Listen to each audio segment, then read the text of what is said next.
pris au piège de 2 femmes et qui finira mort sur les berges de la rivière. Voici cette affaire hors du commun pour crime.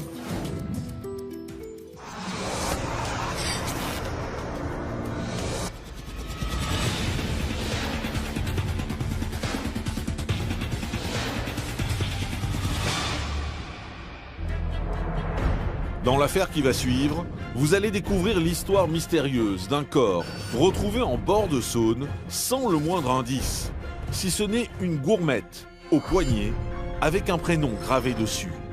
Une enquête qui va tenir en haleine tous les services de gendarmerie de la région jusqu'à son coup de théâtre final. C'est un crime assez effroyable et un acharnement, ça ressemble un peu à de la haine.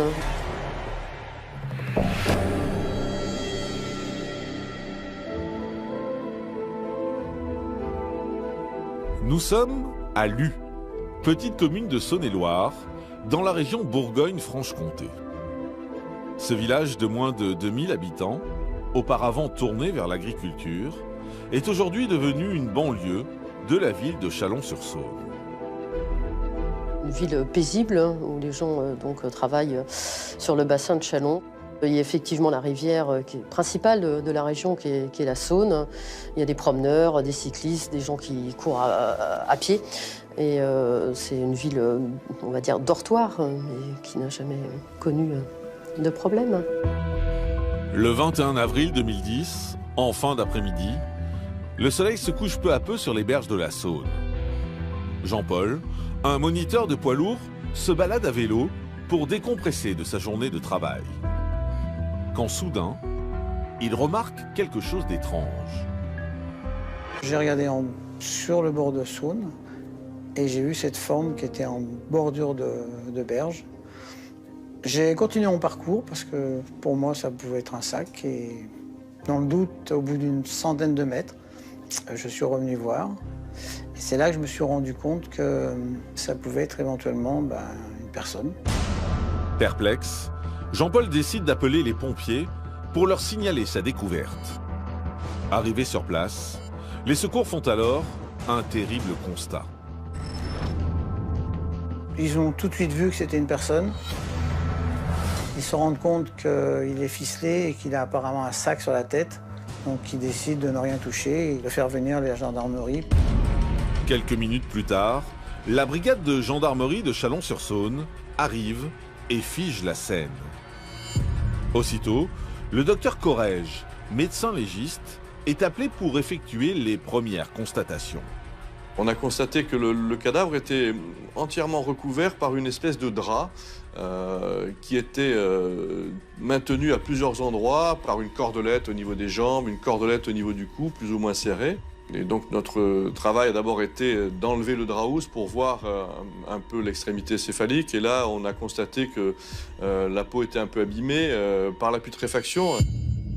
Le corps aurait donc séjourné plusieurs jours dans l'eau. Les gendarmes sont alors confrontés à une première difficulté, l'identification de la victime. Aucun élément permet de dire qui est cette victime. Pas de papier d'identité, pas d'accessoires, pas d'éléments, pas de voiture retrouvée à proximité. Ce qui laisse à penser l'ouverture d'une enquête est déjà une énigme. Les gendarmes de la section de recherche de Dijon viennent épauler leurs collègues de Chalon-sur-Saône et l'enquête peut véritablement commencer. Alors, à qui appartient ce corps? Quelles sont les causes de la mort de cette personne? Et comment s'est-elle retrouvée sur les berges de la Saône?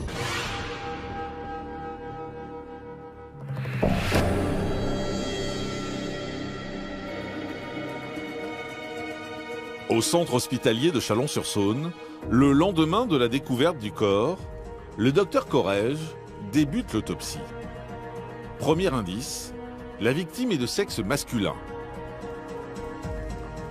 C'est un cadavre de race caucasienne, de taille 1,56 m, de corpulence normale, plutôt musclée. Il faut maintenant déterminer combien de temps le corps de cet homme est resté dans la Saône. Je l'avais estimé entre 10 et 15 jours approximativement, parce que, encore une fois, c'est de l'eau à basse température. L'eau de la Saône, à cette époque-là, devait faire 16 degrés, et ainsi le corps est presque dans des conditions de conservation qui sont bonnes. Les gendarmes vont donc pouvoir rechercher un homme qui a disparu depuis 15 jours. Et ce n'est pas le seul indice délivré par l'examen du corps. On observe en partie antérieure gauche la présence d'un tatouage polychromique. Ce tatouage est une fleur avec un cœur et gravé en dessous un prénom de femme. Un élément qui vient compléter une autre pièce du puzzle.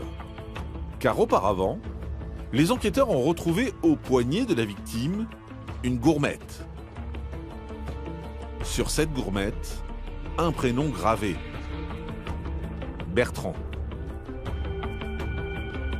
Ce qui est intéressant, c'est que le tatouage, et en particulier le prénom féminin que l'on va retrouver, et également le prénom retrouvé gravé sur la gourmette de l'individu, vont donner des indications à la gendarmerie afin de rechercher l'identité de la victime. Le médecin légiste poursuit ensuite l'autopsie.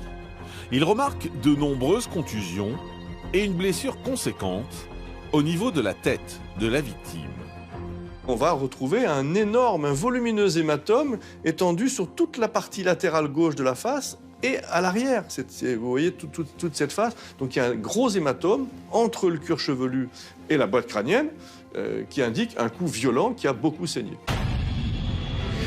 Reste à savoir si ce coup a été mortel. Ce qui est intéressant pour les causes de la mort, c'est qu'on va analyser les poumons et qu'on va retrouver des diatomées dans les poumons. Les diatomées, ce sont des algues microcellulaires qui existent dans l'eau naturellement. L'analyse a retrouvé les mêmes diatomées dans la Saône que dans les poumons de la victime, indiquant qu'il y a de l'eau qui a pénétré et par conséquent une noyade possible. L'homme était donc toujours en vie lorsqu'il a été précipité dans le fleuve. Pour en savoir plus, le sang de la victime est envoyé en analyse. On va s'apercevoir que la victime avait absorbé de manière massive des produits, des tranquillisants qui avaient sans doute entraîné un endormissement.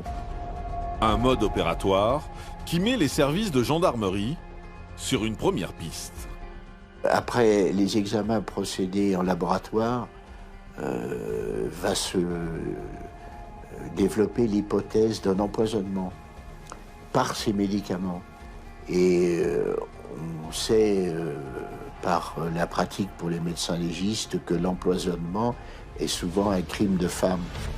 À la vue du rapport d'autopsie, les enquêteurs envisagent un premier scénario, celui d'une vengeance. D'après ces premières constatations du médecin légiste, donc c'est un crime assez effroyable et un acharnement, ça ressemble un peu à de la haine. Mais pour remonter à son auteur, les gendarmes doivent encore identifier la victime. Alors, qui est ce fameux Bertrand? Aurait-il été victime d'un crime passionnel, comme le pressentent les enquêteurs? La femme, dont le nom est inscrit sur le tatouage, a-t-elle un lien avec cette mort atroce?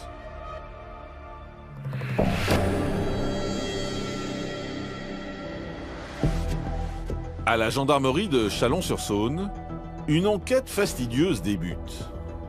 Malgré l'autopsie, l'identité de la victime reste une énigme. Les enquêteurs ne disposent que d'un prénom, Bertrand. Les gendarmes vont rechercher dans leurs fichiers des empreintes digitales. Aucune trace chez un dentiste, il n'y a pas une dentition particulière, aucun fichier de disparition ne fait état d'un dénommé Bertrand, un homme d'une quarantaine d'années. Les forces de l'ordre orientent alors leurs recherches vers une personne isolée. Ils font le tour des hôpitaux et des hôtels, sans résultat probant. Puis ils se dirigent vers les foyers sociaux. Les enquêteurs se rendent au Centre communal d'action sociale, CCAS, de Chalon, avec ce prénom comme seul élément pour l'instant dont il dispose de cette victime. Il s'avère que ce centre d'action sociale recense 15 prénoms identiques avec 15 noms de famille. Donc les gendarmes repartent avec cette liste. Les enquêteurs visitent alors une par une les différentes adresses. Et le 26 avril 2010, 5 jours après la découverte du corps, ils se rendent au domicile d'un énième Bertrand. Un homme de 39 ans, chauffeur de poids lourd intérimaire. Et très vite, il remarque que la boîte aux lettres n'a pas été vidée depuis longtemps. Les gendarmes qui voient que la porte ne s'ouvre pas interrogent la voisine de palier qui va reconnaître qu'effectivement, depuis le 3 avril, elle n'a pas vu se dénommer Bertrand et qu'elle s'inquiète parce que d'habitude, quand il s'absentait, il lui confiait la clé de son appartement pour qu'elle relève le courrier. Les enquêteurs lui montrent alors les photos de la victime. Malgré l'état de putréfaction du corps, la voisine, sous le choc, reconnaît son voisin, Bertrand. Les gendarmes perquisitionnent donc l'appartement du disparu.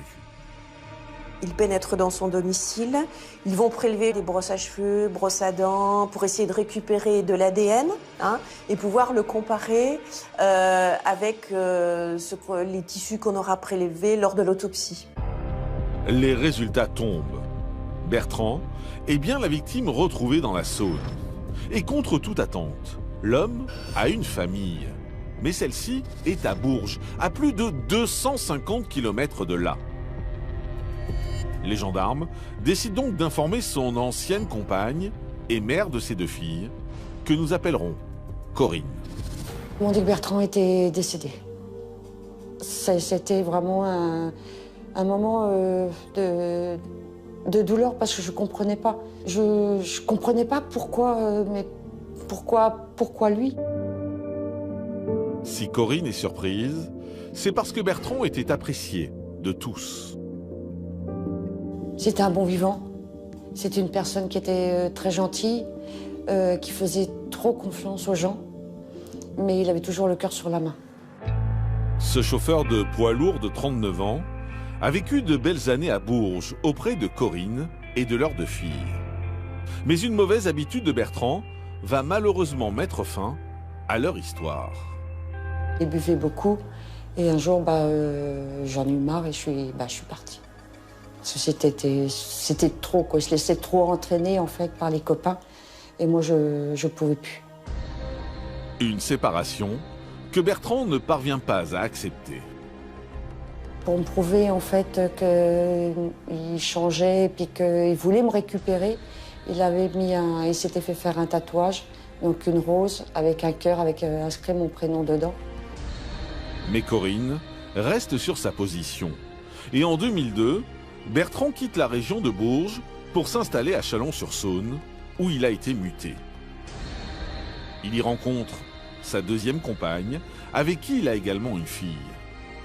Mais très vite, ces vieux démons refont surface. Il est décrit aussi comme étant parfois violent et une violence. Bertrand a donc disparu durant le week-end du 3 au 6 avril. Les gendarmes ne retrouvent pas de traces de son véhicule, une Renault 21 grise. Ils mettent donc son immatriculation dans la base de données des voitures recherchées. 2 jours après coup de théâtre, les enquêteurs sont informés par des collègues, des gendarmes de Chagny, qu'un accident de circulation s'est produit en région chalonnaise, à Champforgeuil, impliquant une Renault 21 de couleur grise. Au téléphone, les gendarmes leur expliquent qu'une voiture correspondant à leur signalement a fait une sortie de route à 17 minutes de Chalon-sur-Saône. Et selon les premiers témoins, les occupants du véhicule ont eu une attitude étrange. Des témoins de l'accident vont se présenter immédiatement sur le lieu de l'accident pour aider les passagers à sortir de ce véhicule qui est occupé par 2 femmes. Ces 2 personnes refusent catégoriquement qu'on prévienne les gendarmes ou un dépanneur. Mais les témoins appellent malgré tout la gendarmerie de Chagny. Sur place, les forces de l'ordre effectuent les premières constatations auprès des 2 passagères de la voiture accidentée. Nathalie, 42 ans, et Chloé, 41 ans. Les 2 femmes semblent pressées de partir. Effectivement, ils vont contrôler le papier du véhicule et puis les interroger. Ils vont effectivement aussi examiner le véhicule. Et là, ils vont s'apercevoir assez rapidement que les plaques ont été maquillées. Après vérification, la plaque d'immatriculation correspond bien à la voiture de Bertrand. Immédiatement, les gendarmes préviennent leurs collègues de Chalon-sur-Saône qui décident de s'intéresser au profil de la conductrice, Nathalie. Nathalie est une femme âgée de 42 ans, elle est originaire de près d'Autun, d'une famille intégrée socialement, sans problème. Elle exerce plusieurs métiers dans le bâtiment, dans le bûcheronnage. Elle présente un physique un peu impressionnant. C'est une femme qui est une forte personnalité, qui, d'après les renseignements qu'on peut avoir, peut être violente. Nathalie vit avec sa compagne à Chalon-sur-Saône. Mais c'est une autre femme qui était avec elle dans la voiture lors de l'accident. Chloé. Chloé, c'est une femme de 41 ans qui a été mariée, qui a eu 2 filles, qui travaille dans une grande surface et qui, elle, est un peu aussi seule dans sa vie à ce moment-là. Et donc, elle va rencontrer Nathalie. Après une courte relation en 2007, Nathalie et Chloé se séparent et restent amies. Mais fin 2010, les 2 femmes décident de se remettre ensemble dans le plus grand secret. On ressent que c'est Nathalie qui est dominante, c'est-à-dire que Chloé voilà, la suit. Et je pense que comme Nathalie apparaît peut-être assez forte, en tout cas dans l'apparence, je pense qu'à ce moment-là, c'est un soutien pour Chloé qui va se sentir un petit peu protégée par Nathalie. Les gendarmes tentent alors de faire le lien entre les 2 femmes et la victime. L'enquête fait découvrir que donc Nathalie avait une belle-mère qui avait gardé donc la fille de Bertrand. Voilà, et c'est comme ça que la relation, elle va le connaître, mais d'une manière très superficielle finalement. Il n'y a pas de lien intime entre eux, pas du tout. Alors, comment Nathalie et Chloé se sont-elles retrouvées au volant de la voiture de Bertrand? Les amantes sont-elles impliquées dans le meurtre du trentenaire? Et pourquoi aurait-elle fait preuve de tant de cruauté envers un homme qu'elle connaissait à peine?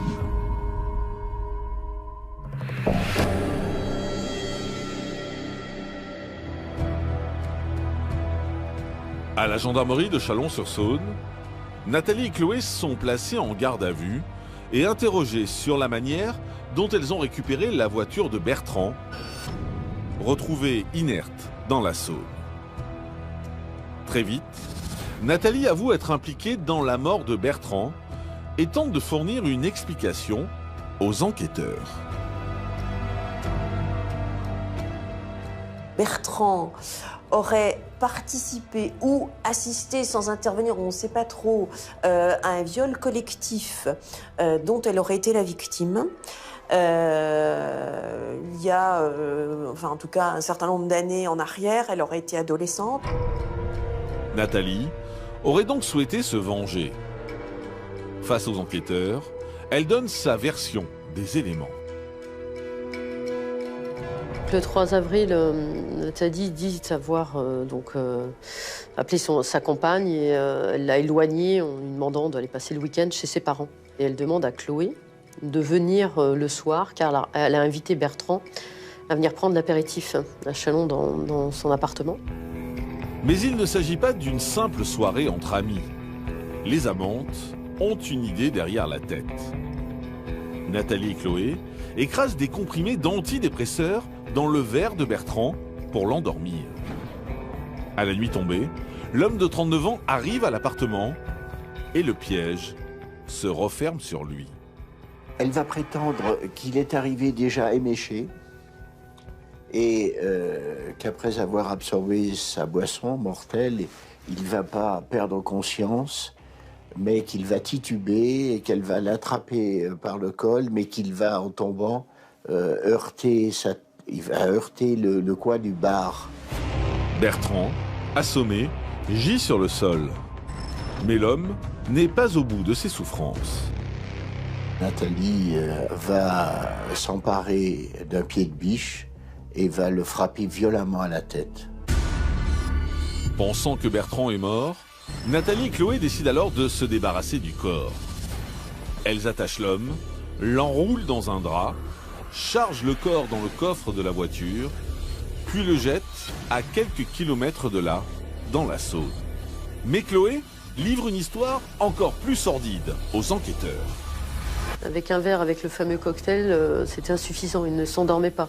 Elles ont préparé un deuxième verre, ils ne s'endormaient toujours pas. Nathalie aurait perdu patience, elle lui met un sac plastique sur la tête pour l'étouffer, en lui portant aussi un coup de pied de biche. Malgré ce coup brutal, Bertrand respire toujours. Nathalie emploie alors les grands moyens. Nathalie, à un moment, va prononcer cette phrase « il faut qu'on le finisse ». Elle va lui mettre la ceinture de peignoir autour du cou. Elle va tenter de l'étrangler en suspendant donc cette ceinture à la porte de la salle de bain. Chloé indique aux enquêteurs qu'elle était trop effrayée pour arrêter sa maîtresse. Nathalie se serait acharnée sur Bertrand pour obtenir sa revanche des années plus tard. Mais les forces de l'ordre doutent du mobile fourni par la quadragénaire et procèdent à des vérifications. Ils ne retrouvent alors aucune trace du viol évoqué par Nathalie, bien au contraire. Ils découvrent qu'ils n'ont surtout en fait pas pu se rencontrer, parce que selon les dates qu'elle donne, Bertrand aurait eu 11 ans ou 12 ans. Lui est originaire de l'Indre, elle de Saône-et-Loire, et que leur trajectoire professionnelle, après vérification, ne se serait jamais croisée. Chloé confirme aux gendarmes qu'il ne s'agit en aucun cas d'une vengeance et leur avance un mobile bien plus étonnant. Nathalie aurait repéré dans une maison abandonnée un fauteuil qui lui plaisait, et comme le véhicule de Chloé était en panne, elles vont alors imaginer d'emprunter ou de voler la voiture de Bertrand. Et en interrogeant les proches de Nathalie, les enquêteurs s'aperçoivent qu'elle n'en serait pas à son coup d'essai. Selon d'ex-compagnes, elle aurait agi envers des hommes de façon complètement spectaculaire et troublante en les droguant. Déjà, c'est déjà établi, en les droguant pour leur piquer leur carte bleue et leur argent. À l'issue de leur garde à vue, Nathalie et Chloé sont mises en examen pour meurtre et complicité de meurtre. Alors, comment les deux femmes se défendront-elles lors du procès à venir? Face aux jurés, Nathalie avouera-t-elle le vrai mobile de son crime? Et la part de responsabilité de Chloé sera-t-elle établie?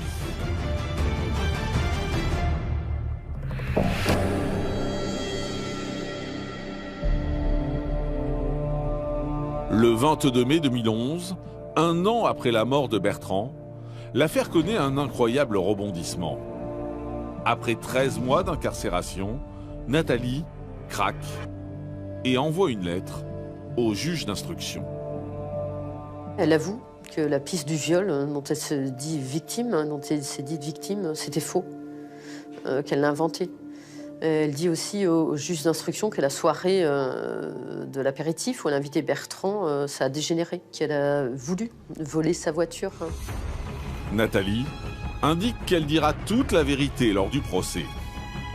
Mais seulement 6 jours plus tard, le 28 mai 2011, elle en décidera autrement. La femme, alors âgée de 43 ans, est retrouvée pendue dans sa cellule.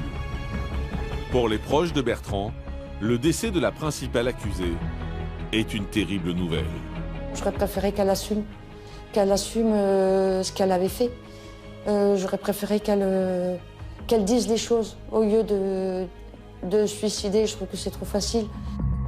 Le 22 mai 2012, le procès de Chloé s'ouvre, malgré tout, devant la cour d'assises de Chalon-sur-Saône.